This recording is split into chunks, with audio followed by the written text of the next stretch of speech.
السلام علیکم۔ کھانا پکانے کے ضروری ٹوٹکے۔ بند گوبھی جب بھی پکائیں تو دھو کر کاٹیں، کیونکہ کاٹ کر دھونے سے تمام وٹامنز ضائع ہو جاتے ہیں۔ بینگن کاٹ کر کچھ دیر کے لیے رکھ دیں تو ان کی رنگت سیاہ پڑ جاتی ہے۔ اگر انہیں کاٹنے کے بعد نمک ملے پانی میں بھگو دیا جائے تو رنگت تبدیل نہیں ہوگی۔ مٹر ابلتے ہوئے پانی میں مٹر کے چند چھلکے ڈالنے سے رنگت اور مٹھاس میں اضافہ ہو جاتا ہے۔ تھوڑے سے پانی میں سرکہ ملا کر سبزی پر چھڑک دیا جائے تو سبزی ایک ہفتے تک تازہ رہتی ہے۔ ہاتھوں سے لہسن، دھنیا، پیاز اور مرچوں کی بو دور کرنے کے لیے ٹوتھ پیسٹ ہاتھوں پر مل کر دھو لیں۔ تھکے ہوئے پیروں کو آرام دینے کے لیے نیم گرم پانی میں لیموں کے چند قطرے شامل کر کے اس میں پاؤں ڈبو دیں۔ اگر ہچکی آ رہی ہو تو لونگ کھا لیں یا پھر ایک گلاس پانی پی لیں۔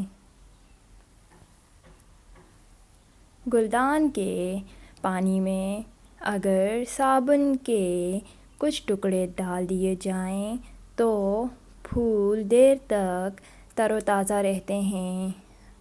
اگر لیموں لمبے عرصے تک محفوظ رکھنے ہوں تو ہر لیموں پر موم کا ایک قطرہ ٹپکا کے فریز کر دیں۔ اکثر آلو میٹھے ہونے کی وجہ سے سالن کا ذائقہ خراب ہو جاتا ہے۔ اس کا آسان حل یہ ہے کہ میٹھے آلو کاٹ کر پکانے سے قبل لہسن، نمک، سرکہ لگا کر 45 منٹ کے لیے رکھ دیں۔ پکنے کے بعد ذائقہ بالکل ٹھیک ہوگا۔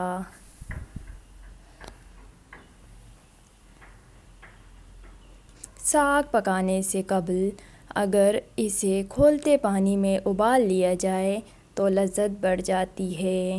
تندوری روٹیوں کو تازہ کرنے کے لیے ان پر پانی لگائیں اور گرم توے پر ہلکی آنچ پر پتیلے سے ڈھک کر رکھ دیں۔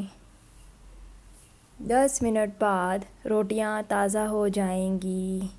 سنک کی نالی بند ہو جائے تو گرم پانی میں کپڑے دھونے کا سوڈا شامل کر کے سنک میں ڈال دیں۔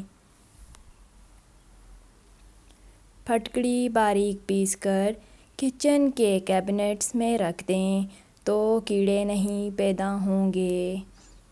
صابن کے چند ٹکڑے سرسوں کے تیل میں گرم کرنے کے بعد لکڑی کے دروازوں اور چارپائیوں کے جوڑوں پر ڈالنے سے چرچراہٹ ختم ہو جاتی ہے۔ آج کا ویڈیو اگر پسند آئے تو لائک، شیئر اور سبسکرائب کر دیں۔ اپنا بہت خیال رکھیے گا اور اپنی دعاؤں میں یاد رکھیے گا۔ اگلی ویڈیو تک کے لیے اللہ حافظ۔